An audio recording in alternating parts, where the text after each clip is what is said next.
flat Dubai course.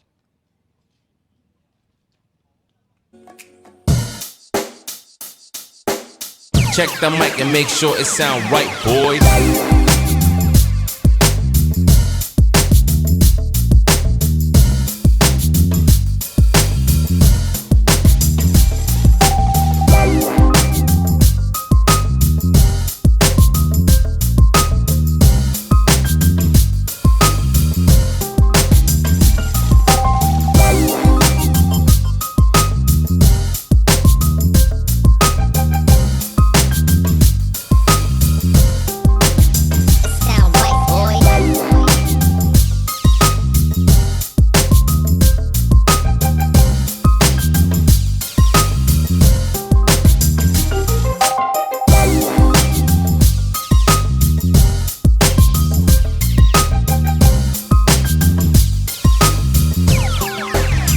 Sound right, boys.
Sound right, boys.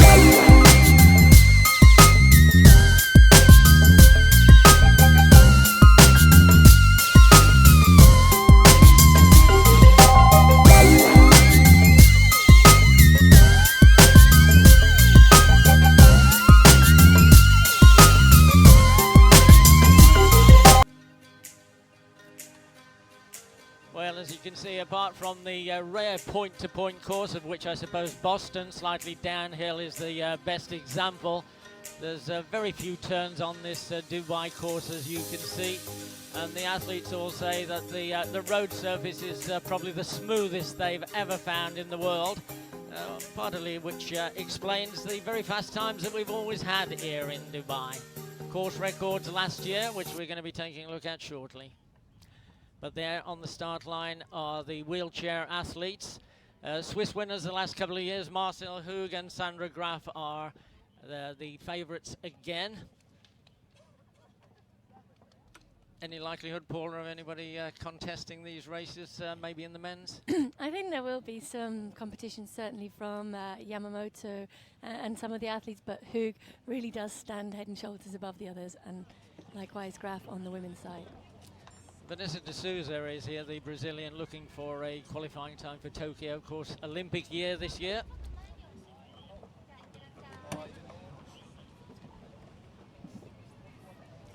I would be astonished, Pat, if Marcel Hug were beaten today, the silver bullet. I mean, he's been utterly dominant the last couple of years. Van Dijk, I understand Dijk well into his, I think, late 40s now, but if it were Hilly, he might be the man. You know, I think he's won Boston 9 times. He's so powerful and heavy that he loves those hills, especially the downhills. But this is such a quick course.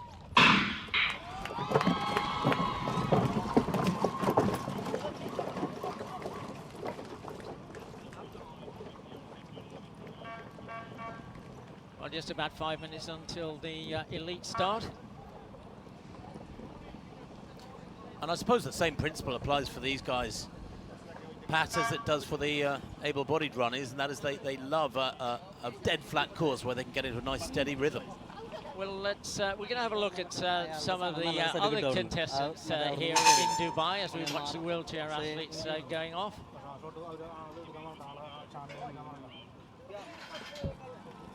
Well, that was a quick look at some of the favourites, Ethiopians, Mexicans and Kenyans for this elite race. They're just jogging down to the start.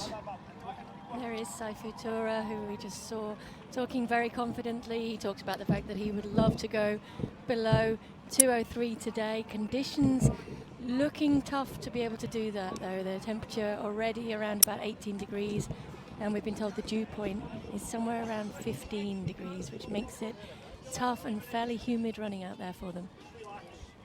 Well, it's certainly much warmer than last year, Paula. Yes, absolutely, and the wind seems to be a little bit higher too.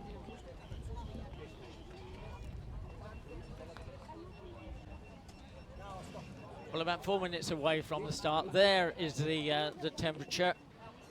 It was about 15 degrees, I think, last year, Paul. It certainly felt a lot colder, but quite warm this morning, so that may make a bit of a difference. There is Pacheco, who's looking for his Olympic qualifying time as well here today. And Pat, the usual total dominance from the Ethiopians. Though Suguru Osako, a fascinating entrant. He's a great track racer from years gone by, member of the Oregon Project in North America, the Japanese, but he is the Japanese record holder and trying to impress the Japanese selectors either here or in Tokyo in a few weeks' time. The talk is that he will drop out at 25k. He's using this as a long, hard training run. But the Ethiopians, Pat, all of them here looking for very fast times. It's why they come here. This is a real point and press type race.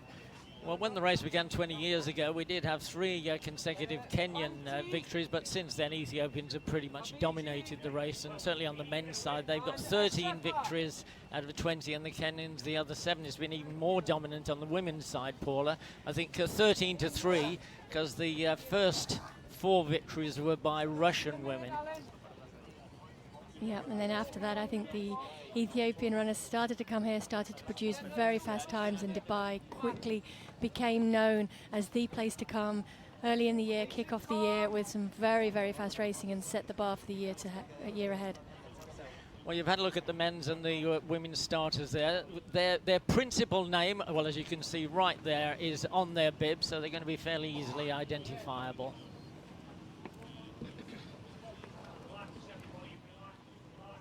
6 a.m. start, just about a minute away.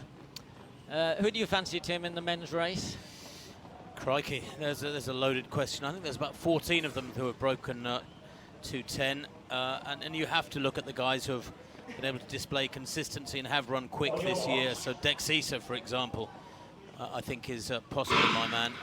Well, there you go. And what about a quick rundown of the women's chances? I mean, Ruth Chepngetich did not come back last year's course record winner, 4th fastest in history. But Workness Jagesa, who was finished, well, not very far behind her, has got to be the big favourite, I suppose. I think so, yes, particularly due to the fact that Jagesa not only hung with Chepngetich for much of the race and produced a very, very quick time here last year, but she backed that up with that victory in Boston, and she talked about how that really gave her the confidence boost to take it to the next level in marathon racing. So she's asked for a very quick time today. She's asked for the pacemakers to go out on 2:17 pace.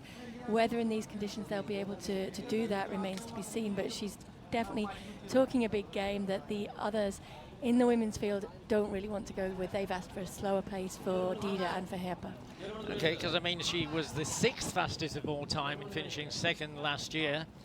She won the race on her debut, incidentally, in 2017, finished 4th in 2018 and 2nd last year, so that's quite a history. It is, and she's been up and down the positions-wise, but she's been consistently getting faster each year here in Dubai, so I imagine that she's trained very, very well for this race and comes here looking for another quick time to then go into the championship-style racing of Boston later in the year. Incidentally, the mass race begins at 7 o'clock. These races were separated about three years ago when there was a bit of an incident at the start, a bit of bumping and boring by the masses behind the elites. So the decision was taken to let this basically three dozen people, or rather 4 or 5 dozen people, get off by themselves and get a good clear run. And in fact, just a few motorbikes. Certainly our cameramen are going to be right beside them for company in this early stages of the race.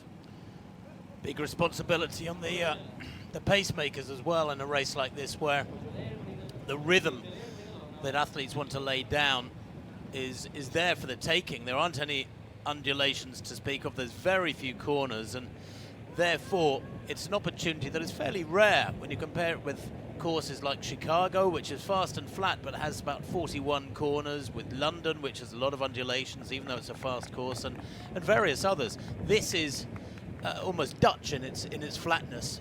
You look at Rotterdam and Amsterdam, they're very, very fast courses for obvious reasons. We look at the geography of that nation as well. But it does put a little bit extra burden on the pacemakers to get their pacemaking right. And do you think, Paul, in a way it means that tactics become, you know, is there a correlation between the faster the race, the less tactics are an issue? I think so, and I think that certainly suits the mentality of Ethiopian racing, of African racing, to be able to just go out and basically hang with the pace for as long as you can. And then it becomes more about how well you've trained and what you're capable of producing on race day, rather than actual race tactics coming into play to win the race. And you get a look there of just how straight the straightaways are on this course. Pretty much the only turn is that first turn as you go up from the start, and you turn at the Madinat and then head out to the first turnabout. That's the only issue, is that the turns are hairpin turns, which means they do lose a little bit of time on those turns, but there aren't too many of them. Well, Tim, Paul has given us an idea of the sort of time and pace that Worknish de Geffer is looking for in the women's race. We've just seen 2:56 come up for the men. What about the pacing? What's the strategy there? Well, the pacemakers have been tasked in the men's race, and of course there are plenty of pacemakers for the ladies. There's only 2 in the men's race, and unfortunately, unless you want to run at around 2:04, 2:04:30 pace, you're stuffed, because there are 2 pacemakers, Felix Kipkoech and Silas Kiptu, both Kenyan, who have been tasked with going out at 61:45 to 62 minutes for halfway. Obviously 2:03:30 to 2:04 pace. Very, very quick indeed, and you know there's not too many men who will be able to live with that beyond about 25k, and it's unusual, because a lot of the big races nowadays have pacemakers that with a little bit more sympathy for the guys who want to run 2:06, 2:07, 2:08. So you're pretty much on your own if you don't go out with those lead pacemakers over the first few kilometres. And 2:56, by the way, well, that's about 2:04 pace. Very, very quick, but pretty much spot on. Well, as we take a look at the wheelchair racers at the head of their field, and that's Hoog and Van Dijk, I presume, Paula.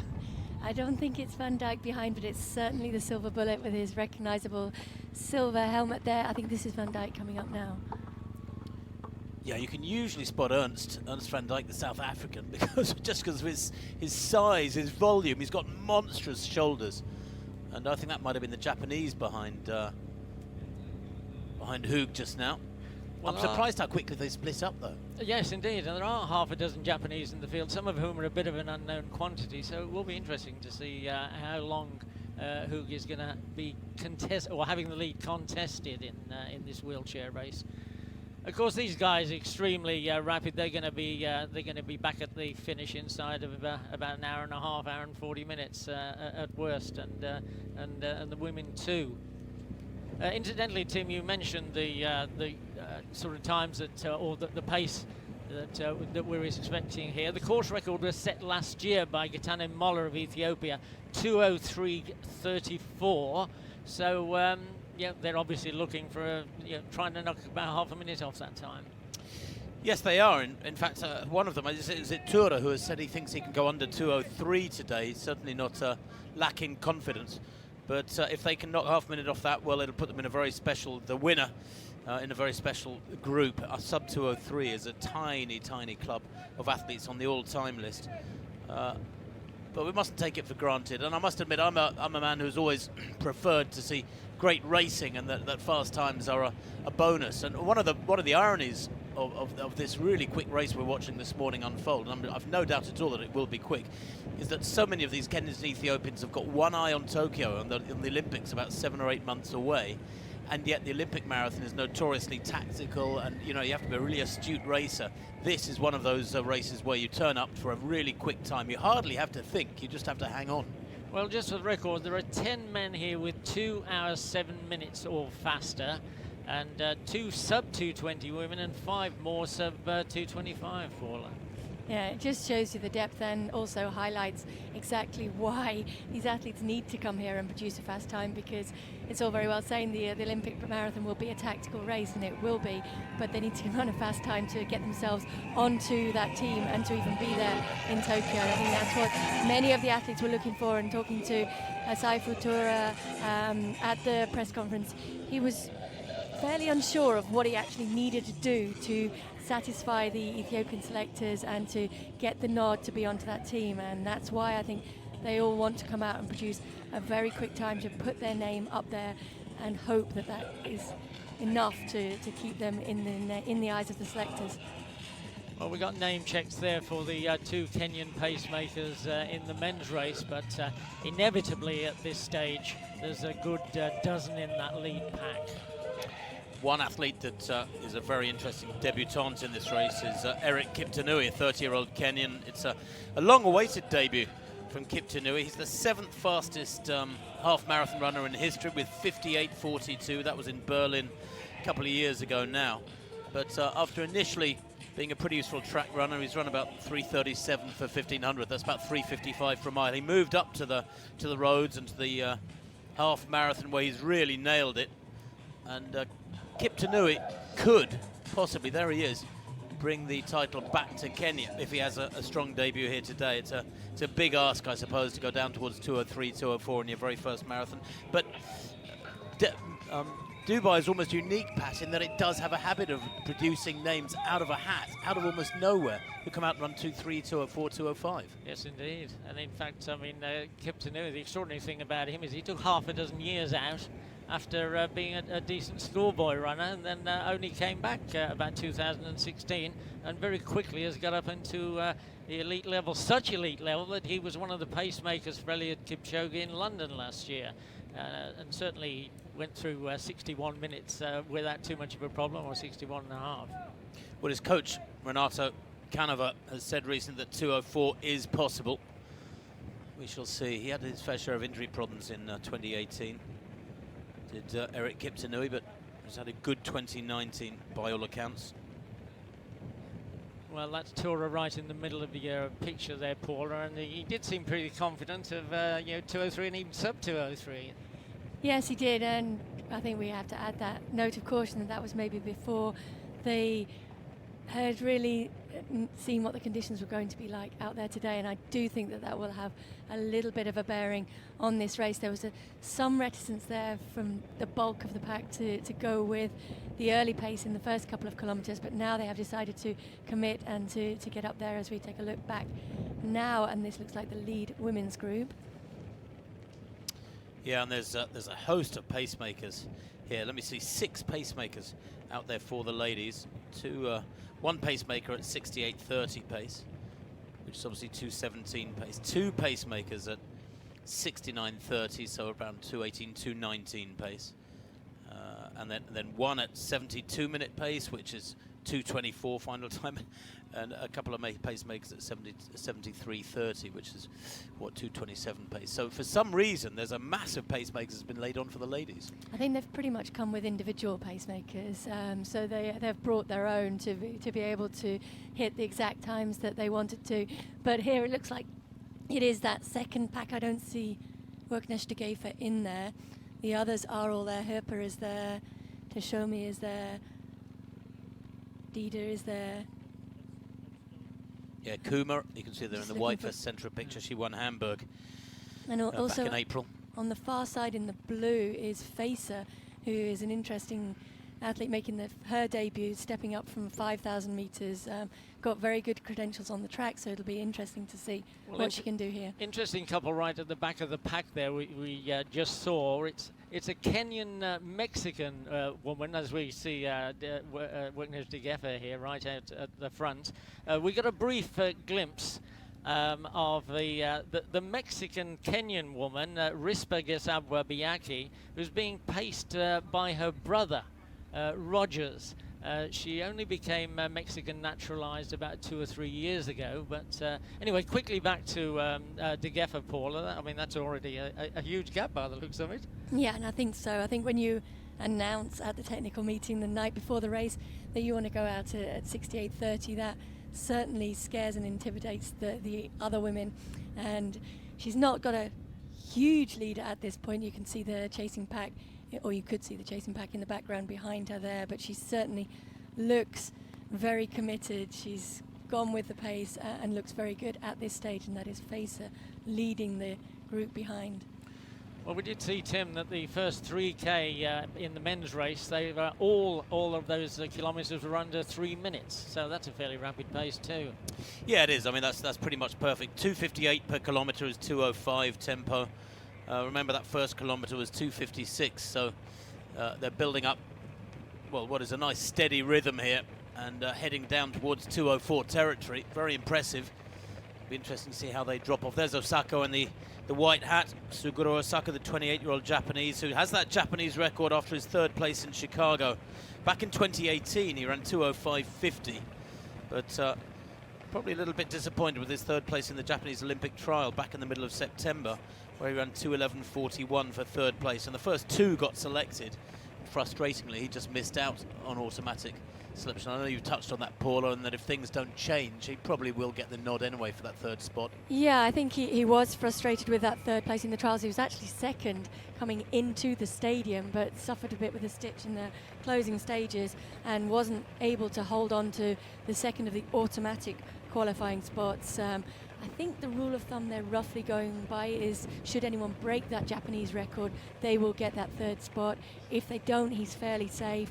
There may be a kind of unofficial runoff for it in the Tokyo Marathon, but were he to run very fast today and establish another Japanese record, not only would that get him the 100,000 yen, but it would also probably tick his box for selection. 100 million, I 100 think, million. because that's what he got when he set the Japanese record. What is that in pounds, shillings, and pence, or US it's dollars? about 100,000, isn't it? It's oh no, it's almost $1 million, about $900,000. That's not a bad payday, is it? Indeed not. Right, I'm making a comeback. You've got to run quite hard for it, and you're not Japanese. Anyway, 5K. he's wearing the white hat, so you can always pick him out. 14:42 at 5K there, Pat.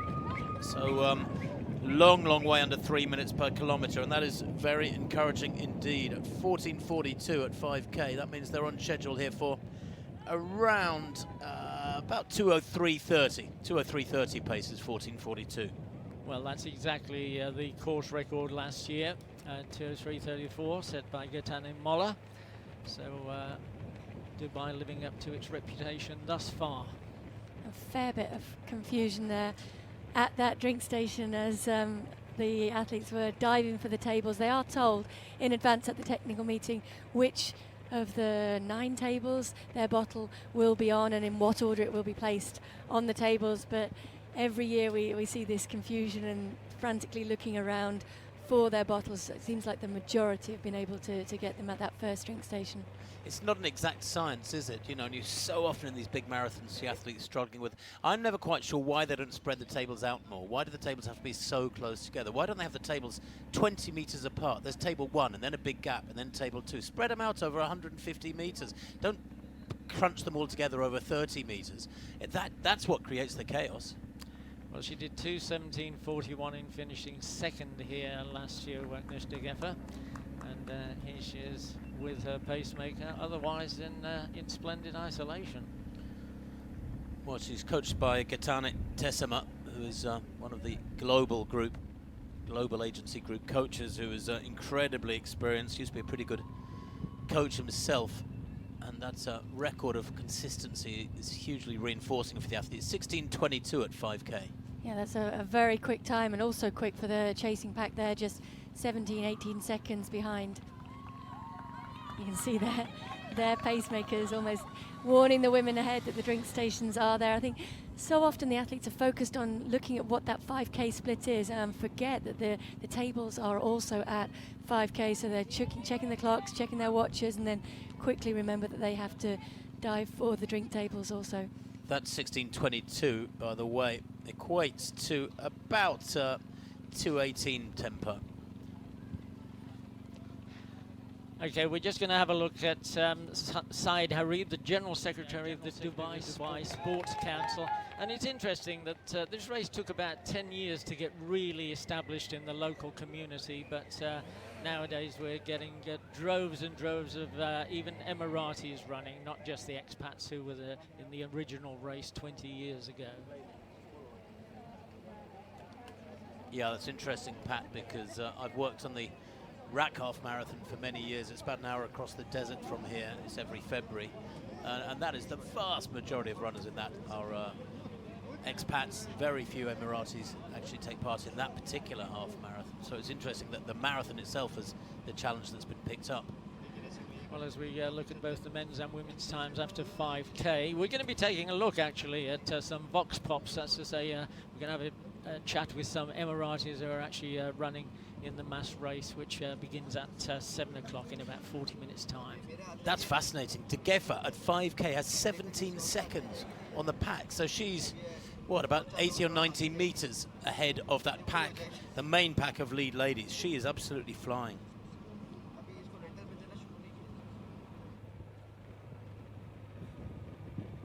And still a big group here, as you can see. It's still night time. It's going to be at least another 40, 50, 60 minutes until daybreak here. That last kilometre, Pat, 3:01. That's the slowest of the race, I think. So they've settled down a little bit. There we go. Look at those splits.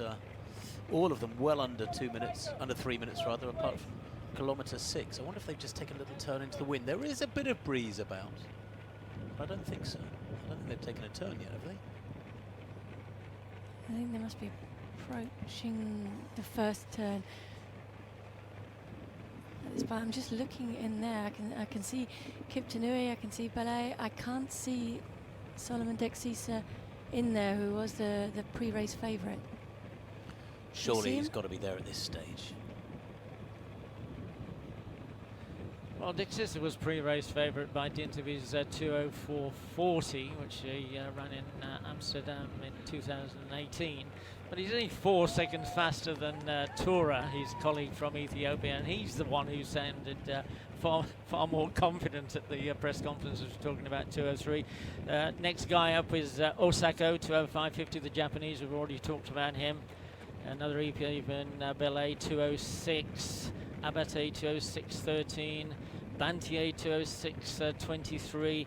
Abeje, 2:06.36. I mean, just imagine these would have been world records 20 years ago.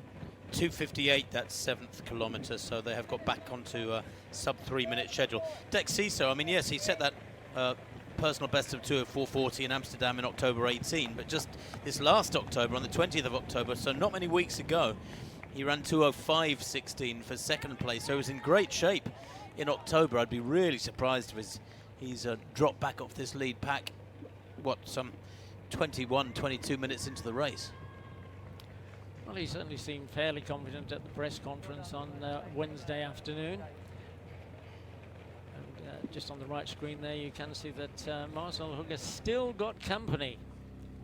I wonder if you get annoyed when somebody slipstreams behind you like that, absolutely tucked in really tight, because it is a huge advantage to be right and close behind somebody, and I would sort of half expect Hug to start moving around across the road from left to right just to make it harder for I think it's a Japanese tucked in behind him to I think it's a Chinese athlete, Tim. I think it's either Zhang Yong or Yan King. As is so often the case with wheelchair races all over the world in every race. Apart from Hug's silver helmet, almost impossible to identify wheelchair races, and it frustrates we television commentators enormously, as it must frustrate you viewers, that they don't whack great big visible numbers on their shoulders or somewhere. It's not rocket science, surely.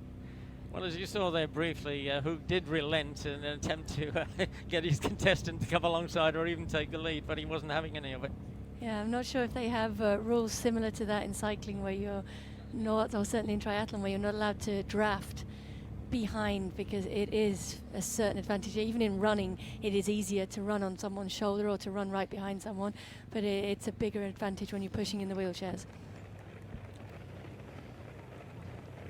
What is that men's pack? Chatting to a couple of the Ethiopians over the last couple of days. They're very familiar with, Dexisa is there. Yeah, in that orange and white vest. They are very familiar with getting up and running so early in the morning. They frequently get up at 5 a.m. and are out running at 6:30. So, well, it's not exactly my cup of tea. It's bread and butter to them. What about you, Paula? What time did you do your morning runs?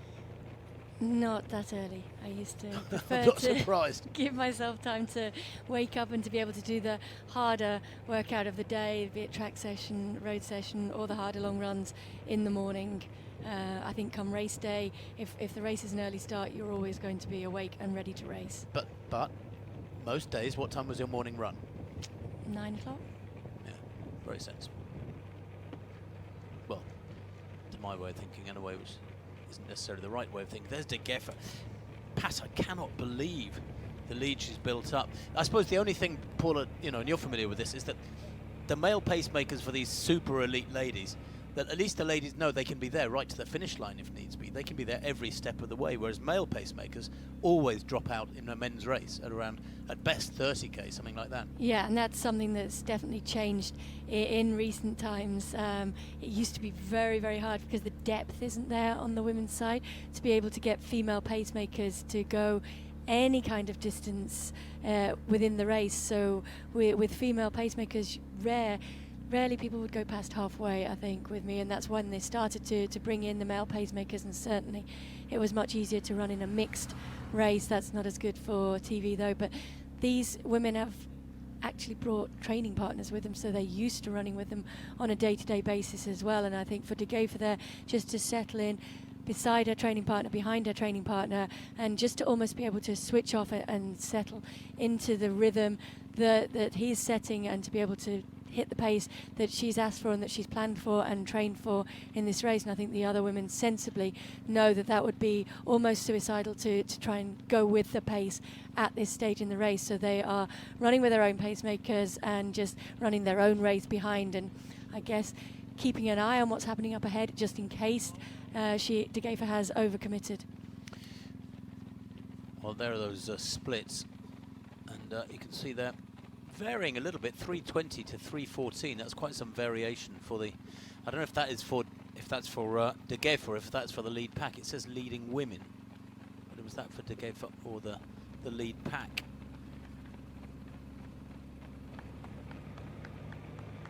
Well, that's back to the men, and there's still a very healthy group there, 15 men on roughly 2:03:30 pace.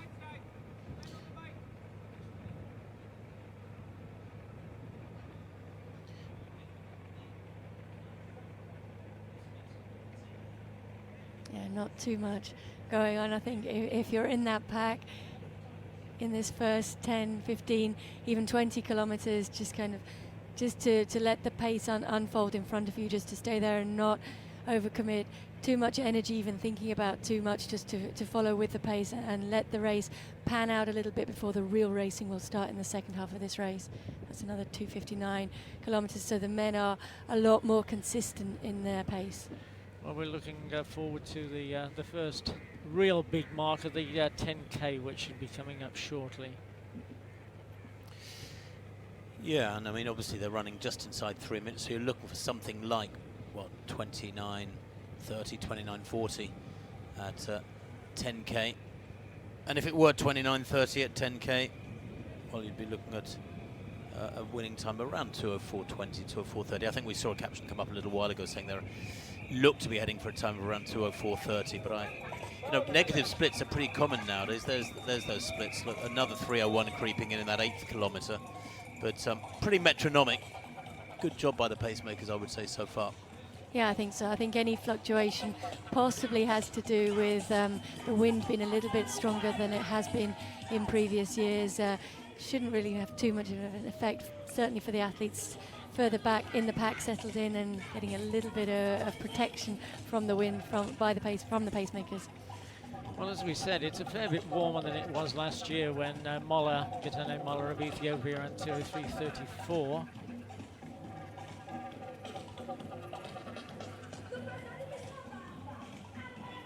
So I think, now explain the dew point, Paul, and the significance of it. We've said it's 21 degrees Celsius, but the dew point is only 15. Yeah, the degrees. dew point is 15, and I hope I can do a good job of explaining this, but basically the dew point is the temperature at which the air becomes saturated. So you ideally want a lower dew point to indicate a lower humidity and more comfortable racing conditions, because the higher the dew point, the harder it is for the sweat to wick away from your body. It tends to sit on the skin instead and will feel more oppressive and harder racing. So that dew point is a fair bit higher than it was last year, which should indicate that the conditions are tougher for the guys out there racing today and the women. Well, they're approaching 10K, Pat. There it is now. And the pack going over that mat, what, now? Yes, at 29.36.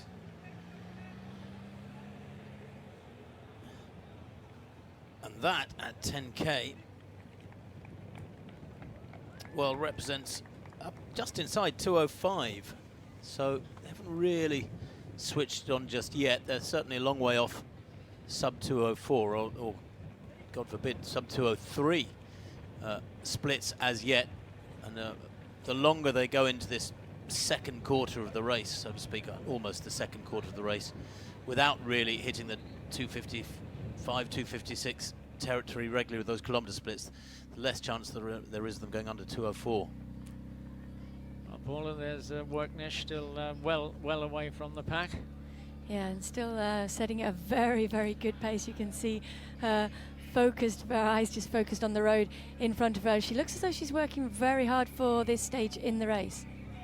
She's right up on her toes, isn't she? She's a very toey runner. I mean, she's a lovely looking runner. She's got a wonderfully proportioned physique. So often you see world-class marathon runners on the women's side who actually aesthetically, I think, don't move that well. But when you look at De Geffer, well, she's a really lovely looking athlete. Almost, I want to say poetry in motion is a bit of a cliche, but you know, she's an athlete who ticks all the boxes too. So many of the marathon runners nowadays, Paula, and you know, you were the complete runner, great cross country, great track runner, great on the roads. But De Geffer has actually done a lot of half marathons. You know, she's gone under 68 minutes 7 times. So many of them don't even do half marathons. This is a cracking pace now. I mean, we talked about earlier that she was on around that 2:18 pace, but she's significantly picked it up through from 7K there. The 7th kilometre, 3:14, 3:13 for the 8th kilometre, 3:10 for the 9th kilometre. And that is very, very fast running. And that's why she looks as though she's running as hard as she is. She's obviously really going after a quick time here today, feeling good at this point in the race and almost looking across to her pacemaker to chivvy him along a little bit. And you can see her cadence is very high, and that's the turnover of her leg speed, and that's helped, as you said, Tim, by the fact that she's getting the toe down very quickly onto the road surface and then lifting it fairly high, her heel up behind her there, which means a very, very quick turnover and cadence. Well, 3:10 per kilometre. Her last kilometre was a 3:10. If she were to maintain anything like that, she'd be on she'd break the world record. 3:10 is 2:13.5 pace. Well, we'll come to that later, but remember, course record here, 2:17.08 last year. Worknish herself did 2:17.41, so she's doing substantially better at the moment. And 32.28 there through 10 kilometres means that she's just run a 16:06 5K for that section of the course, which is a lot quicker. The first one. Mm-hmm. 16:06 for 5K. Wow. That's about 2:14 pace. And 32.28 was her actual split. That is exactly 2:17. Yeah, we can see the chase pack have not yet gone through 10 kilometres, so that lead has grown substantially. There you go, 46 seconds back. They have just gone through 10 kilometres. Wow.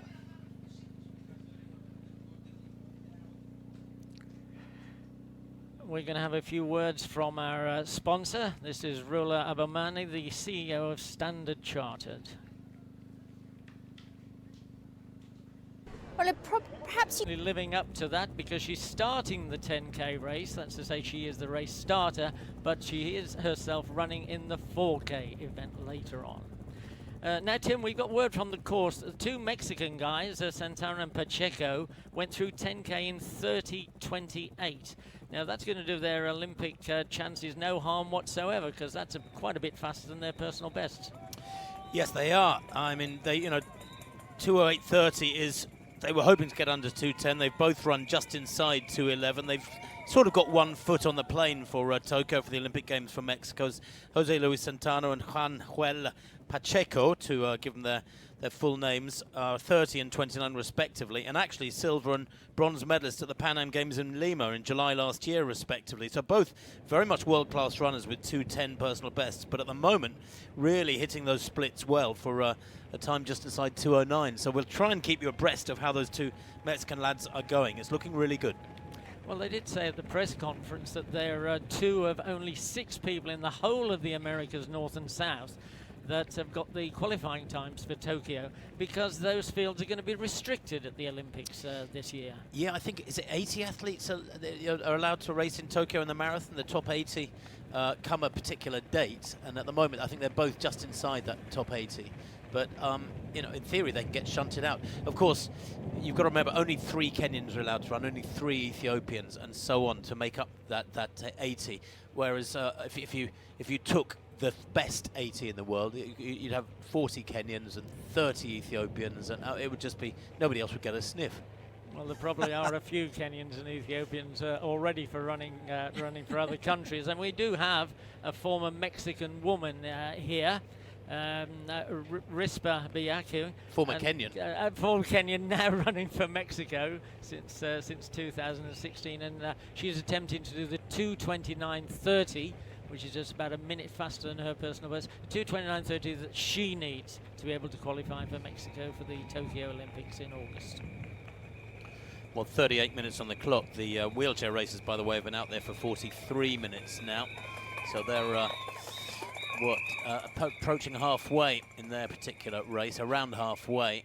But these lads, side by side, very, very impressive, the speed they're moving at. You can't really appreciate it until the sun comes up, can you? And you get a better perspective from the pavement in the background. But they are motoring sub-3 for each kilometre at the moment. Well, just briefly, we got a shot a couple of seconds ago of Andualam Belai. That's another Ethiopian. He's run 2:06. And he had a big improvement winning the Lisbon Marathon earlier this year. He was 10th here in Dubai in 2015 in only 2:09:56. So, 4 minutes off that time already. Yeah, Belai did have a great 2019. He ran 3 marathons last year and he won them all. He won Castellón in Spain in 2:08. Then he won in Riga again in 2:08 in May. And then, as you said, Pat, in Lisbon in October set that personal best of 2:06 exactly. That was in late October too, so assuming he's freshened up, he could be a real threat. Before 2019, he'd only broken 2:10 once, and then last year he broke 2:10 in each of his 3 marathons. That is some raising of the levels. Now, there used to be a thought about 20, 30 years ago that you shouldn't really be running more than 2 marathons a year. You probably never did more than that, Paul, did you? In a 12-month period, I think I did race 3 within a 12-month period, but not consistently back-to-back. And I think it depends how hard you're racing each of the marathons as well. I think if you look at the way that De Geefer backs up Dubai with Boston, and then it's obviously hoping to go to Tokyo and run well, that's 3 close together, but she's probably not aiming to run all of those flat out. She obviously is aiming to run the one here today flat out, but then thinking that Boston will be more of a tactical race. So a lot of these athletes will run around the marathon distance fairly regularly in training, and if they're using some of those races as training, then it makes it easier to squeeze more races into the year. Well, we got a brief look in that aerial shot about 30 seconds ago of the world's only 7-star hotel, the Burj Al Arab, and they're coming up and down the Jumeirah Beach Road, and one of their U-turns is right outside the Burj, and that shot also did tell you that dawn is starting to break rather cloudily at the moment over Dubai. But it was yesterday, wasn't it? Or, in fact, I think it was more of a sandstorm yesterday, really, over the city, because you looked upwards and the sky was blue, but you were looking up through a sort of haze, and visibility was dreadful yesterday. There's those confirmation of those 10K splits, 32.28, so 46 seconds. That's well over 200 meters, I think. The pack were behind De Gever. She's still bouncing along nicely. And that caption we saw just now said her predicted time is 2:16.50. Well, that would be a course record by about 20 seconds. And a substantial personal best by almost a minute as well. So very, very quick running. And that doesn't, if you took the predicted time from her previous 10K, 5K, sorry, I think that would be quicker again. And that would be the third fastest in history. Well, Dexisa looking okay towards the back of the pack, though, and that is a big pack. And Paula, what would your position be if you were one of these guys? Would you like to be towards the front of the pack to see what's going on? You've got a bit of wind blowing over your skin, so there's a little bit, tiny bit more evaporation going on, or would you be towards the back, just keeping out of the racing? I think it really depends on your mentality, on your style of racing. I always prefer to be closer to the front of the pack. If you watch someone like Mo Farah, for example, when he's racing, particularly on the track, he prefers to be right at the back, keeping an eye on the whole of the field in front of him. I'm not sure which Dexisa prefers, but it looks like at this stage either he's keeping his powder very dry and keeping an eye on the rest of the field and letting them do some early racing and settle down, or he's struggling to hang on. I think he looks fairly comfortable, so I think he's just settling and just letting the others do a bit of early racing, a little bit of yo-yoing in that field, and just let the race pan out a little bit before he commits. But it's a fairly big gap from where he's sitting there to the front of that pack. Well, we just had a very spectacular view of the Jumeirah Beach Road. The athletes run a couple of times up and down this very, very flat and beautifully surfaced road. The runners always say it's the best tarmac they've ever seen anywhere in the world. In the red shorts there, that's Achu Banti, or Achu Banti Desi to give him his full name, the 24-year-old. He's a 2:06 performer, did that in Prague back in May. And it's his first Dubai appearance, Banti there. It's extreme left of picture. You can just see those red shorts. But it's the last three marathons last year. Second in Mumbai, third in Prague, and then he won in Heng Shui last September in 2:08. So a really solid 2019. But going back to that issue of how many marathons you should run a year, you know, I know there are some athletes who get away with running 3 or 4 per year, Paula, but actually you look at the people who have real longevity in the sport, and the majority of them stick strictly to 2 marathons per year. I mean, Pat said that's an old way of thinking, but actually it's the very consistent way of thinking. Yeah, well, back to the wheelchairs, Paula, and Hoog's still in the lead and over halfway now. Yeah, he's still having a little look across there. It is Chinese athlete Sam Young, who is sitting in second place behind him. You can see Hoog's starting to get a little bit frustrated. I think he's done a lot of the leading, well, in fact all of the leading that we've seen, and now trying to encourage Young to come by and share a little bit of the work. Well, without too much success, but there it is, Zhang Yong of China. There's 2 or 3 Chinese in and half a dozen Japanese, but they haven't made the sort of inroads that we thought they might have done. Well, spread across the road all over the place as they reach that drink station, the 15K drink station.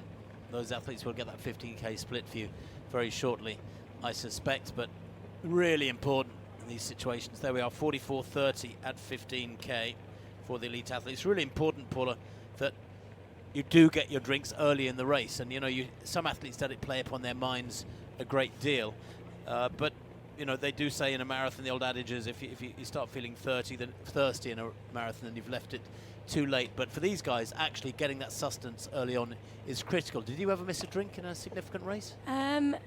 Not through my fault. I arrived to the drinks table in New York, actually the first year I ran there, to find that my bottle wasn't there, and I was the first person to get to the table, so I know nobody took it. And less important in New York, I think more important today, when conditions, as we've talked about, are fairly humid, fairly warm out there for marathon running certainly, and it's important to get your bottle, particularly in the first half of the race. Now, just a quick word about the wheelchair race that we saw earlier. Zhang Yong, the Chinese, on paper, He's actually almost 20 minutes slower than Marcel Hug, so he's certainly turning in some performance at the moment. But we're concentrating right now on Abeje of yet another Ethiopian in the men's race. He's a 2:06.36 man who won in Seville in 2019. That was another big improvement from him, because prior to that he was roughly a 2:09 to 2:14 runner. Well, he actually improved a 5-year-old personal best when he won in Seville, Pat, with that 2:06.36. Abeje, he's only 23. This is his 10th marathon already, so he's one of those guys who does like to get out there and race. He raced 3 marathons in 2018. It was 6th in Barcelona, he won in Riga, and he was 8th in Frankfurt. So he's certainly learned his trade. But so often I think you see, Paula, don't you, with a lot of these young East Africans, they come out and they run 3 or 4 marathons a year in the first couple of years on the circuit. Then somebody, a good coach, a good agency gets hold of them, and you suddenly see their career take a slowing and a jolt, and they get back into a 2 marathons per year rhythm. Yeah, I think I guess it's just learning about it a little bit more. And I think when there's a tradition and a history of racing a certain way, it's easy to jump into that. And we see many of the African athletes start racing over the marathon distance a lot younger as well. Whereas traditionally in Europe, certainly in the UK, the rule of thumb was to move to the marathon later in your career, and it's only more recently that we've seen the likes of Callum Hawkins move to the marathon much earlier in their career and very successfully. Well, there's De Gefer again, while the men are on schedule for just outside 2:05. That split at 15k 44:30 is 2:05.12. Temper De Gefer here is running spectacular splits. It'll be interesting to see her 15k split, because as you said, Paula, quite rightly, 16:06 for that second 5k segment after an opener of 16:22. Do you think that was a bit extravagant? Well, we'll get an indication now. I think she's maintained that, if that is correct, and she has already gone through the 15 kilometers. There you go. That is a very, very quick time. Again, no wonder that the strain, I think, is starting to show on her face a little bit of confusion as she looks for her bottle, but she has safely got it there. Well, as you can see, the sunrise is well underway, getting lighter now, but fortunately there's quite a lot of cloud cover, so no, we're not going to get any direct sun by the looks of it. So that was make it a 16:04 for that third 5 kilometer split for De Gefer, and here is the chasing group approaching that 15 kilometer mark now. Incidentally, any Swedish listeners, Hannah Lindholm also looking for the Olympic qualifier in this race of 2:29.30. Through 10 kilometers she was on 2:28.20 pace. Those are De Gefer's kilometer splits, and Pat really consistent. You look at her last 5k, I mean 11:13, 12:12. You know, it's metronomic. Now, when we go back to the men's race, we just had word from the course that Osako, the Japanese record holder, has dropped back off the pack, and he's now operating at round about 2:06.30 pace. But that's about 30 seconds behind that leading group. But as Tim said, it's not his objective. From Koskai in Chicago. I remember chatting to Bashir Abdi after the race, and he finished, I think, 5th in the men's race in Chicago, and said that he was actually, Bridget Koskai was running with them for the first couple of miles, so the pace that she set out was very fast. Let's hear from some tourist runners here in Dubai. So not just a shopping experience. A lot of people both here living in Dubai and coming from abroad. It's quite a contrast with the first race 20 years ago. Just a couple of hundred marathoners, and in the 10k maybe 500 or 600. Over all of the races today, the 21st anniversary race, we got about 30,000 people. At 16th kilometre, 3:02. Now you shouldn't read too much into it, I suppose, but it is the slowest kilometre of the race so far. As you can see, there've been a few 3:01s, a 2:59 at 17k, so they're still hovering around 3 minutes or just inside it as an average. But it'll be very interesting to see if these next 3 kilometers through to 20k do start slowing up a little bit. Yeah, and a little bit of reluctance from that second group now to commit and to stay with the pace. Basha of Bahrain, they're just starting to bridge the gap a little bit. Siabeji is checking his watch, making sure what pace are we running at, because it feels like it's maybe a little bit too quick to commit to staying with the pacemakers. Well, it's interesting that Basha is up there. I mean, he's substantially slower, which is to say 4 or 5 minutes than some of the top men here. He incidentally was an Ethiopian until 2013, switched to Bahrain, and then comes from the same village, incidentally, as the Debaba sisters, Bikoji, known as Running Town, Ethiopia. And I think he is an out-and-out track runner. He was only 90th Bacha there in the red at the World Cross Country in Horus in Denmark back in March. So didn't enjoy the hills there, probably enjoying this flat circuit a great deal more. Good job by these pacemakers, Kipkoech, Felix Kipkoech and Silas Kipto. Keeping it very much on schedule for something down around 2:05. Some of these characters too, I'm astonished at how small they are. Pat Banti and Abeje there, you see them in breakfast this last couple of days. They're minute characters. And when I say minute, I mean around 5'4", 5'5". Yeah, just chatting to some of the organisers yesterday, that third name that's coming up on the screen there, so Banti Desi, most of the athletes just go by the second name, but apparently he gets very, very excited if you mention the Desi part and will start jumping around.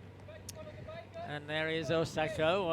As we said, he's dropped off the pace, and he's going to be dropping out eventually, but he's certainly not as far back as we thought he was. That's not 30 seconds behind the leaders, is it? No, it's not. I mean, what's interesting though, Pat, is that we're 99% sure that this is a training run for Suguru Osako. He just wants to go to around 25k, the Japanese national record holder. But Paula, I would imagine that he's come here on reasonably tired legs if he's still in training for Tokyo. He hasn't eased off. He hasn't adjusted his training these last couple of weeks like the rest of these guys have for this race. No, he won't have eased up coming into it, so he will be trying to simulate, if you like, the race situation for the final 25, 30k of that. So to train fairly hard coming in and then try and hold with that pace for 30 kilometers of this race. Well, we've switched back to Worknish, but it looked as if he is just using this as a sort of training race, dropping off the pace, and he's actually caught that group back now. So he really was sprinting there, presumably training for the Olympic race. Yeah, he may be simulating surges within that. I'll tell you what's interesting about De Geffer. You look at where her left hand goes across her chest. Quite different to her right hand. She's not a symmetrical runner. She's not a balanced runner. You know, Haile Gebrselassie has this same little quirk, doesn't he? His arms don't move in the same way. But her left arm movement, very different to her right arm movement. Well, do you know why Haile did that? Well, allegedly because he ran to school with books under his arm. Apparently that's a load of old rubbish. I don't know, but it's a wives' tale, I've been told. Well, like his age. Well, yeah. Take a wild guess. There is the second pack of the women. Deradida on the far side, Kuma, Shona, Faisa is still there. We were talking about the prowess on different surfaces. Deradida, of course, finished second in Aarhus in the World Cross Country Championships. And she's a great track racer too. Really good track pedigree.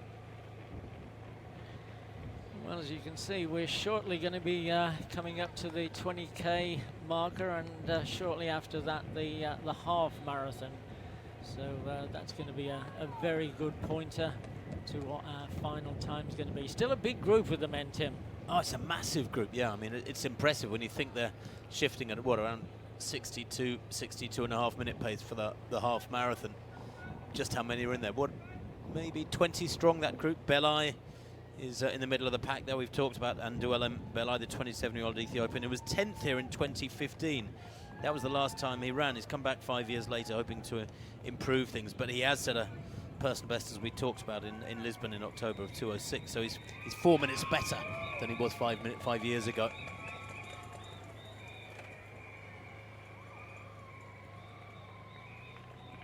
Bit of daylight always welcome too. And without direct sunshine, here is one of the U-turns. Interesting to see that predicted time, 2:05.19. I mean, conditions look pretty good, Paula. When we got out of our car an hour and a half or so ago and walked here to our commentary area by the start-finish area, there was a tiny bit of breeze around, but you know, they're reasonably sheltered, I think, most of the time from any breeze out there. The temperature's not bad. Yes, I think the only factor is that relatively high humidity in comparison to previous years when conditions have been very much perfect. And indeed, Helmut Winter, who does a lot of the research and the stats for these races and explained all of the dew points to me, he did say that he would be very surprised to see a time under 2:05 today, given how high that dew point was. So I think these racing is reflecting that it's gradually slipping back slower. Certainly on the men's side, De Geef on the women's side, it is not really correlating with that theory at this stage. And there is Osaka now moving to the front of this group.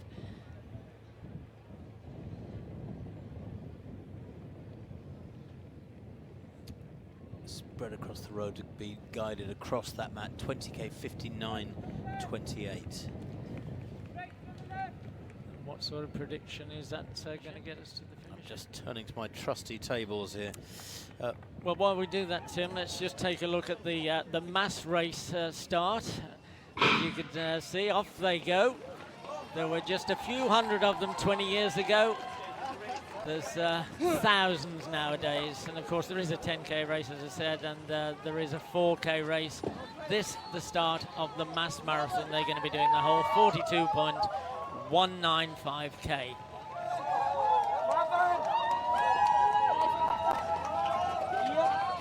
And many of them will be running in a more challenging temperature. I mean, you think that the elite have been out there now for an hour exactly. These guys are going to be running in considerably higher temperatures, especially their 4 or 5 hour athletes who are slower. They'll be running through the middle of the day. Well, it was surprisingly warm compared to last year when we came along here, as you said, Tim, at about 4:30. But I don't think the temperature is going to rise all that much. It was already about 20, 21 degrees then, but it frequently does go up to 28 even at this time of the year. But having said that, we've actually had fog here a couple of times over the last 20 years, would you believe? One year the helicopter couldn't go up, so it was just reliant on motorbikes and static cameras. But as you can see from that aerial shot, absolutely no problems today. But fortunately for those runners who, as Tim said, are going to be out here 4, 5, even 6 hours, a lot of cloud cover today, and it's not going to get outrageously hot. It's great to see so many local Emiratis taking part in this event as well, I think across all of the events. So this race, plus the 10K and the 4K, participation has grown by 325% for the locals, and through that My City, My Race campaign backed by Dubai Holding. It's great to see the pride in Dubai's hosting of this event and in actually taking part and getting out there and contributing to it. Well, I think everybody got the message after the first half a dozen years of the marathon. They saw even more tourists coming in. They could see the financial benefits as well as the health benefits. And as the General Secretary of the Sports Council, Saeed Harib, said that they're really concentrating on getting the Emiratis doing all sorts of sport, participating and spectating too.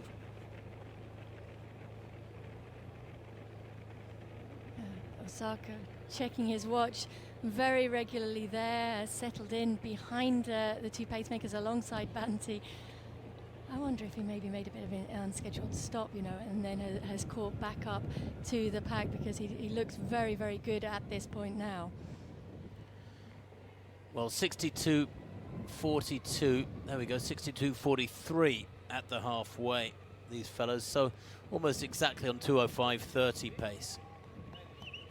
I think a minute behind what was asked for, but the pacemakers have done a very good job in reassessing that pace asked for in respect to how the athletes are running around them and what they actually want once the race is underway. Well, and you know, it's impossible to know exactly what the wind is doing in their faces, what the temperature feels like out there. You know, maybe it is a little bit warmer out there than they would have liked. You've both said, you know, you've both been sitting here for these last couple of years, which I haven't, that it's much warmer than the last 2 years. Oh, well, we were sitting here shaking last year. It was so cool. That's the mass race getting underway.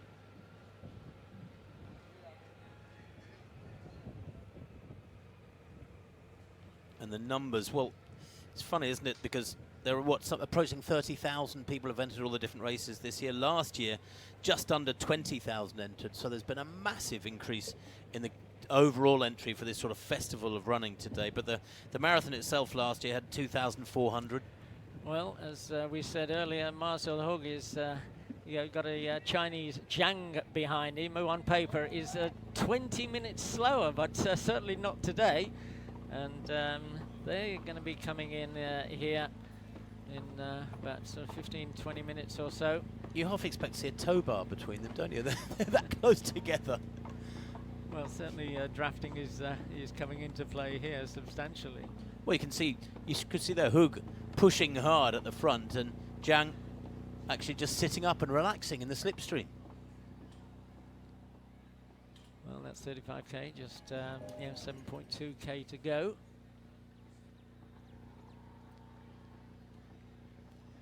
And they've been out on the road 1 hour and, well, coming up to about an hour and 10 minutes. So De Geffer still looking strong. That's her just gone through 20k, is it, I think? Yeah. And up alongside her pacemaker. That's Berhanu Hailu. Now. Well, her half marathon time is going to be really interesting. Isn't it just? Yes. Kosgei in her world record 66.59. Paula, do you know what your halfway split was in London back in 2003? 68.04. Well, I've got 68.02 here. Oh. But not bad, not bad. What was your second half then? Come on. Oh, work it out from that, can't you? What was it, 67.30 something? 67.23 is what I've got from one of the official reports. But yeah, it will be interesting to see if De Geffer can hold together for a strong second half. She's obviously full of confidence. She did say, didn't she, that she's come back when she's in a press conference a couple of days. She's a much different athlete mentally than she was last year. She's had a good year, and she feels very, very confident that she can go significantly quicker. And I admire her for laying it out like this. She really is putting herself, exposing herself, so to speak. Yeah, she's taking a calculated risk, shall we say. I mean, she knows the shape that she's in, and she talked very much about how it was the confidence not only of the fast time here in Dubai that she ran, but then to back that up with the victory in Boston. And she said the victory in Boston really gave her the belief that she belonged at the top of the world scene. That pace has slipped back a little bit for that fourth 5 kilometre segment there to 16:24, which is probably more sensible running rather than signs of her really cracking and falling apart. She looks still very composed at this stage. Well, that graphic really should say leading woman, because all of the times that you're seeing are Wagner De Geffer's times that we're getting up on screen. So is that 64.56 at 20k, I make it? Does that sound about right?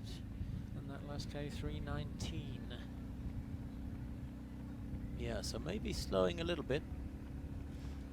Yeah, but still a predicted race time which would bring her a new course record and a new personal best.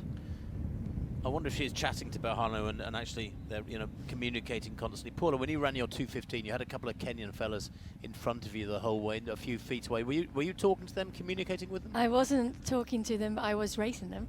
In my head, I'd really tried to think of it more as racing against them, and in fact felt like it was kind of rid of one when I lost one pacemaker somewhere around the Isle of Dogs, and was just concentrating then on racing the other. And I think because I was very conscious of the criticism that was kind of levelled at the male pacemakers within the race, I ran alongside them for all of the race. I didn't want to run behind at any point. You didn't really want pacemakers, did you? No, I didn't. I felt like I could race. I was in shape to run fast on my own. I think everybody's different, and I always felt like I was able to push myself as hard as I was able to push myself if I was racing with people. They just went past a 21k marker in the background, so they should be coming up to the halfway point in about 30 or 40 meters, I reckon. And she's now outside 2:17 tempo, 3:22 that last kilometre, and there is 68:36. Yeah, so maybe a sign that that early pace was too quick, and she's having to check back and gather herself a little bit now. Still a substantial lead over the chasing pack, though. But look at those splits, the last couple of kilometres in particular, apart from that 16th kilometre, are pretty slow compared with the rest. And there's a lot of 3:11s, 3:12s, 3:13s. Those are De Geffer's splits, we hasten to add. It says leading women, it should say leading woman, really. She is a long way ahead of this pack. That's an incredibly heavily strapped knee from Bayatu. Goodness me, Tigist Bayatu, the 25-year-old. She's a 2:24 athlete. She was second in Istanbul this year. We were talking earlier, Paul, about how many athletes use half marathons, how many don't. She has never run a half marathon. Even though she's a 2:24 performer. I just find that bizarre. It's like this new generation of athletes on the track. You get 1500 meter runners who never run 800, it seems. You get specialism so much more than, well, back in the day. I mean, I think it's more significant on the track, certainly, because you tend to race a lot more in the build-up, certainly to those 1500 meter championship races. In the marathon, you can just come out and race the marathon. It's not saying that they haven't run a hard half marathon or a hard tempo run in training, but just not come out and taken the time away from the training to race that. So there is that gap at now 1:29. So it's not grown much in that final or in that previous 5 kilometre split there, and maybe now we will start to see that group rather making inroads on that lead rather than that lead continuing to grow. Well, that's going to be interesting in the second half of the race. Incidentally, just harking back to the two Mexicans that we talked about, Santana and Pacheco, they went through halfway at 64:24.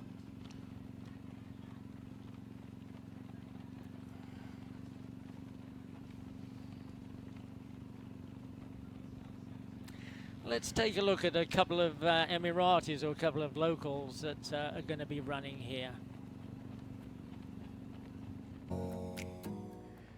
Well, Marcel Hug with Zhang of China. Zhang Yong still right behind him and getting the benefit of Hug setting the pace.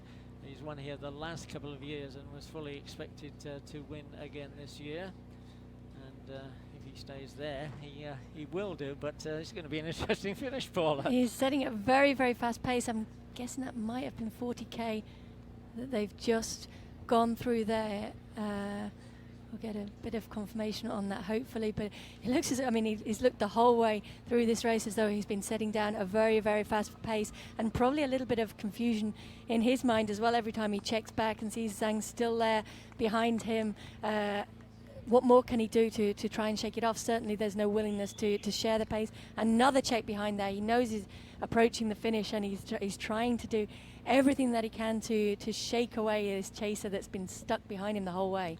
Well, as you can see, coming up to 1 hour and 18 minutes there. Hug this year has done 1:22.51.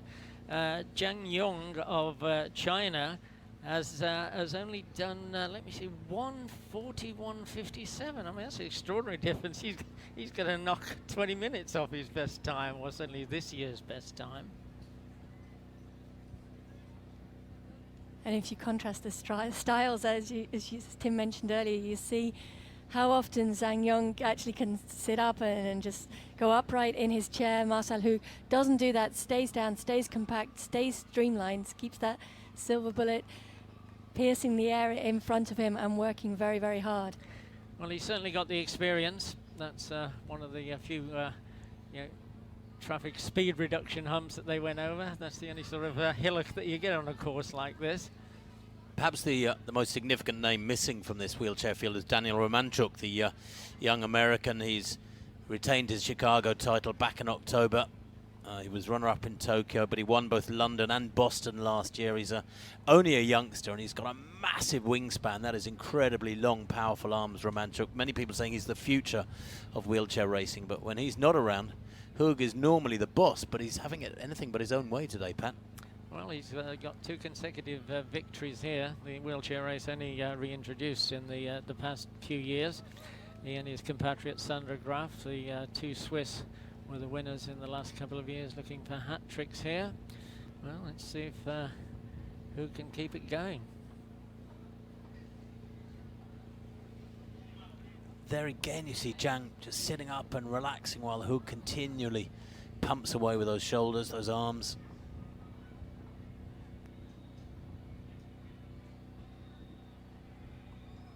And I can only assume Hug is not so frustrated because he's not weaving from side to side, is he? You know, you could make these slight variations across the road. He's keeping that straight line. He must know Zhang is there. I'm sure he can sense he's there. But this is ominous for Hug, perhaps, with the Chinese just tucked in so closely behind him.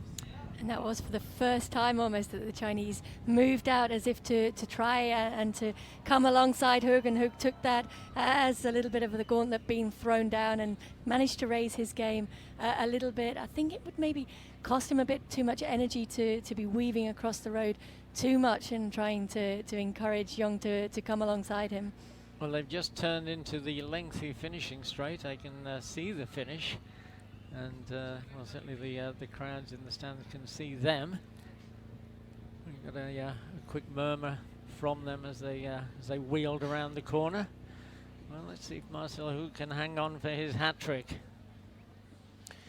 I must admit, my instinct is to wish that that Hug does get the victory. He's done all the work, you know. I've never been a huge fan of seeing somebody sit in, let somebody else do all the hard labour, and then sprint past them right at the end. I'd like to see Hug wind this up and drop the Chinese. It is into the last couple of 100 meters, and we see the Ethiopian contingent warming up for the cheering that will happen later on when we see the finish of the main races. And from that overhead shot you can see Zhang Yong trying to move alongside. The only thing when you've sat behind the whole race is when you're then out of the slipstream and alongside, you suddenly realize how much harder work it is, and Hug maybe has that superior track speed to use in these closing stages. Well, he's certainly got the experience, Marcel Hug of Switzerland, going for his 3rd consecutive victory here in Dubai. There's just about 100 and so meters left, couple of hundred maybe, camera foreshortening a bit. And certainly Zhang is not making any efforts to pull out of that slipstream and try the sprint for victory.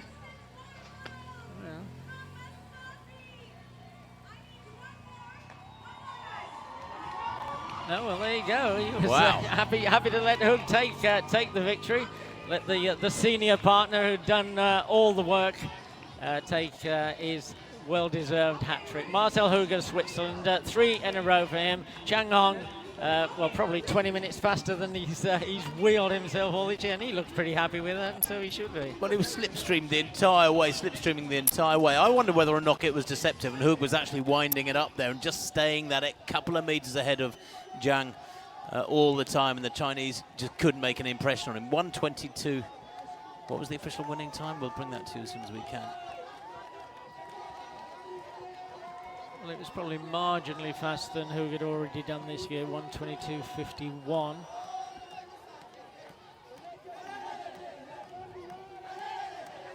Certainly of the two now, Hug looks like he has worked the harder in that race.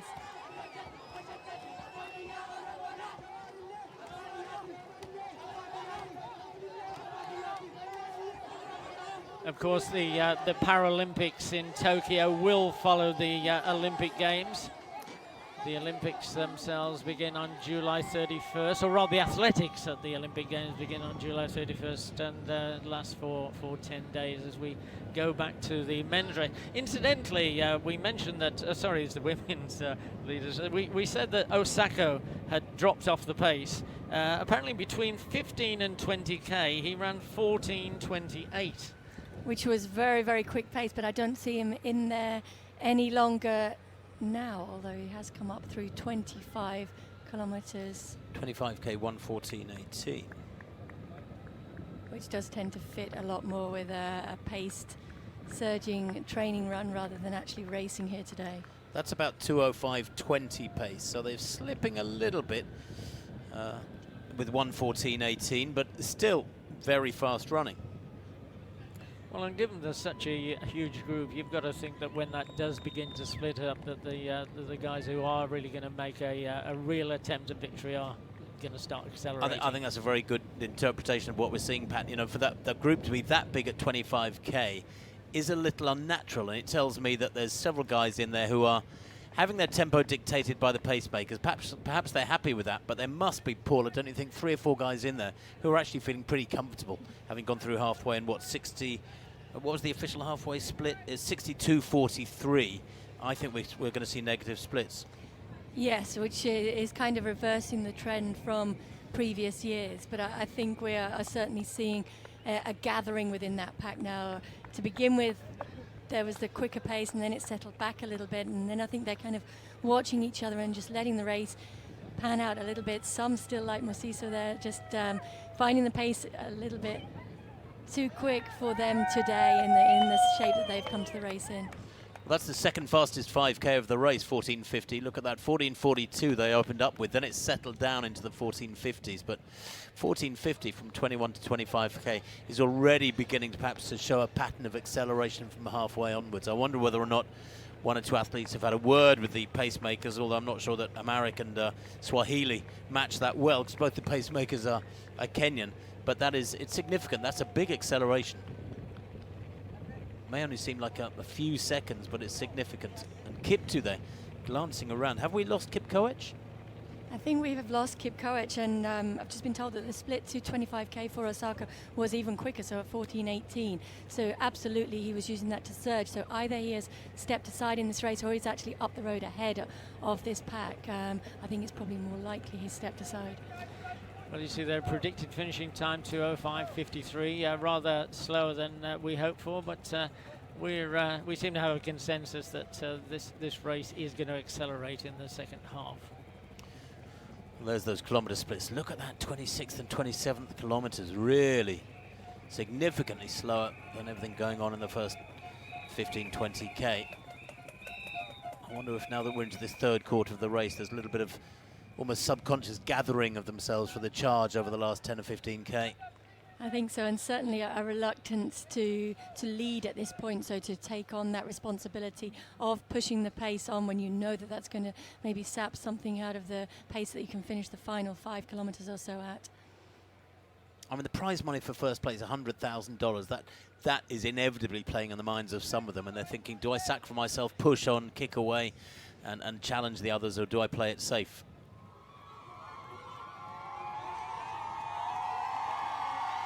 Fabulous support from the East African workers who are here in their tens of thousands, whether it's here in the UAE or in Qatar. I can remember going to the World Indoors in Qatar in Doha in 2010, and there were massive thousands of screaming Ethiopians. They do create a party. And indeed, last year for the World Championships, created great atmosphere in the stadium for those distance events.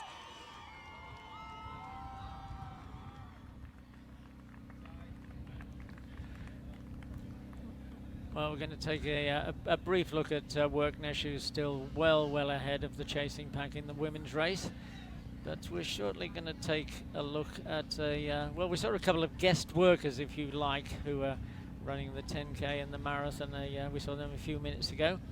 We're going to take a look at a couple of Emiratis who have switched to marathon running in recent years and get their views. Is that a bit of a concerned look behind, I think, from Dewpoint, trying to look back down the road to see exactly how big the gap is back to this chasing group?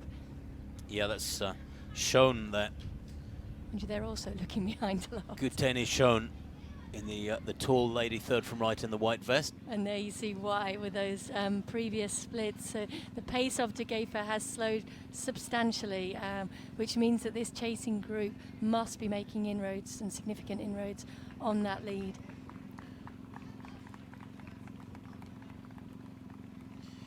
Yeah, those are significantly slower, aren't they? She was running 3:10s, 3:12s. Yeah, and in over that the first half. In that group, we have Hirpa, we have Shon, and we have Abayechu. Sorry.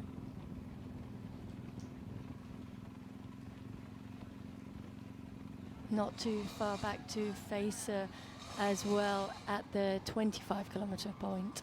Yeah, 1:21.49 at 25k for De Geefer. And just checking the old charts, 1:21.49 puts her on, yeah, about 2:18 pace. She has slowed quite significantly in the last 10 or 15 minutes. I think she's going to be high 2:17s, even around 2:18 if she. That's what she's on for at the moment, but she is slowing. Big gap though.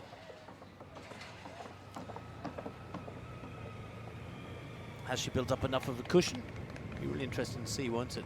You know, I think you've got to remember too, while she's operating at 2:17, 2:18 tempo, a lot of the ladies behind her, while they might be a minute and more behind, they're offering near operating near their limit, 2:22, 2:23 pace, so they might not be able to catch her. Well, this is interesting also in the men's race. We appear to have lost the pacemakers, and these guys now look as if they're jogging. And the debutante, Kiptanui, is now in the lead. I don't know if that's slightly reluctantly. I think he spent much of the earlier race sitting right behind the two pacemakers, so inevitable that when they step aside, he's going to find himself at the front, but he doesn't look too reluctant to be there, and I think, as we talked about, the wind isn't hugely significant out there today. There's a lot of looking around at safer there, checking there. These guys will be looking to see, and now we see some tripping further back as well, which is inevitable when the pack is that big and starts to slow, and there is that reluctance for anybody to take the lead and finally get to choose. Like, I've had enough now. I'm going to put my foot down and start asking some questions. About to say, I think what they're going to be doing is just waiting for a moment like this when somebody takes off, and then the race will really begin in the men's event. In the women's, of course, it's a case of has De Geefer gone off too quickly, and is she going to get caught? Well, that is a real throwing down of the gauntlet, isn't it, from Getachew, Limani Getachew, the 29-year-old.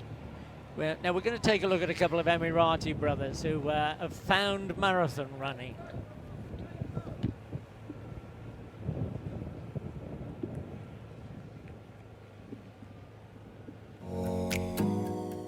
Start somewhere. He said he was 108 kilograms, and well, he's not quite half that weight, but he certainly lost a lot. And 240 is is pretty good. He's pretty much halved his time, isn't he? He's working down towards that with some more improvements still to come. Now De Geefer makes that hairpin turn, and she'll be able to, as she moves back up the road, see the chasing pack coming down, and they will also be able to see that they are closing that gap back towards her. So how much has she overcommitted in that first half of this race?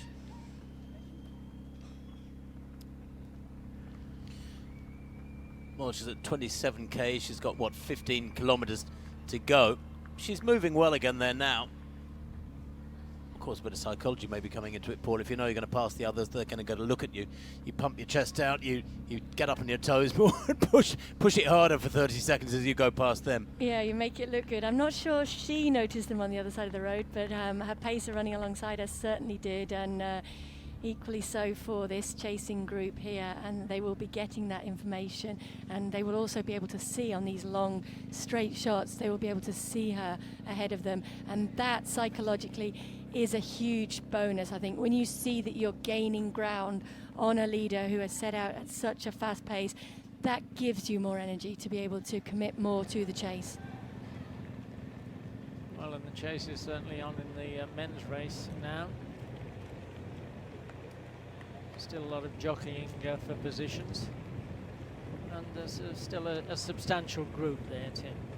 Yeah, I mean, there were 23, 24 of them at halfway, pretty much in a bunch at 62.43. I think they did run a pretty relaxed second quarter in this race, and now with the size of this pack, they've fallen into that trap which is always going to be a danger of watching each other too much, I think, because they are not motoring now. There's nobody running aggressively. We've got 8 or 10 across. That's like a Sunday morning training run now, almost passing drinks around and all looking pretty relaxed. There's nobody really attacking it. And of course, pull-up drink stations quite often present an opportunity to put in a surge. They do. Often if you get it right, and if you're able to locate your drink with minimum energy expenditure and then push on from that, it's a good place to get a substantial break or a jump on the rest of the field. And just look at those splits there to 30 kilometers, 15:22, so a substantial slowing of the pace. And if there was anybody in there who really felt like they were feeling great out there today, to see that someone like Solomon Dexisa, one of the pre-race favorites, or the pre-race favorite, is really struggling to hang on to the back of that pack, if you were able to have it within you to really inject a little bit of pace into the race at this point, you could really blow this race wide open and put some significant hard work into a victory at this point in the race. Well, 1:29.40, that 30k split equates to around 2:06, almost exactly 2:06. So it has slowed pretty significantly. There you go, predicted time 2:06.06. We agree on that one. 2:58. I'm not surprised after those previous